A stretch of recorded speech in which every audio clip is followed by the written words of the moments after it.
বাংলাদেশের বিভিন্ন অঞ্চলে আজ সৌদি আরবের সাথে মিল রেখে ঈদ উল ফিতর উদযাপিত হচ্ছে। লক্ষ্মীপুর সহ দেশের কয়েকটি জেলায় ধর্মীয় বিশ্বাস ও চিরাচরিত ঐতিহ্যের কারণে মূল তারিখের একদিন আগেই ঈদ উল ফিতর উদযাপন করা হয়েছে। লক্ষ্মীপুর জেলার রামগঞ্জ, রায়পুর ও সদর উপজেলার কয়েকটি এলাকায় আগাম ঈদ পালনের খবর পাওয়া গেছে।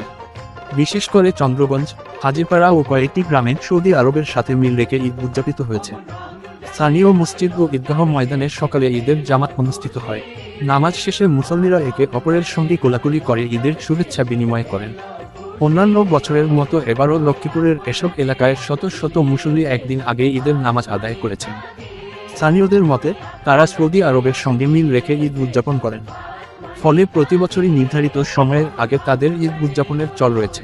লক্ষ্মীপুর ছাড়াও চট্টগ্রামের সাতকানিয়া, পটিয়া, বাঁশখালী সহ কয়েকটি এলাকায় আগাম ঈদ উদযাপনের খবর পাওয়া গেছে। এছাড়া চাঁদপুর, বরিশাল, কিশোরগঞ্জ ও সিলেটের কিছু অংশেও সৌদি আরবের সাথে মিল রেখে ঈদ উদযাপিত হয়েছে। এসব এলাকায় ঈদের জামাত অনুষ্ঠিত হওয়ার পর ধর্মপ্রাণ মুসল্লিরা পরিবার পরিজনের সঙ্গে ঈদের আনন্দ ভাগাভাগি করেছেন। বিভিন্ন এলাকায় আগাম ঈদ উদযাপনের পেছনে ঐতিহ্যগত বিশ্বাস ও ধর্মীয় মতপার্থক্যের প্রভাব লক্ষ্য করা যায়। কেউ কেউ সৌদি আরবের সঙ্গে মিল রেখে ঈদ পালন করেন, আবার কেউ স্থানীয়ভাবে চাঁদ দেখার ওপর নির্ভর করেন।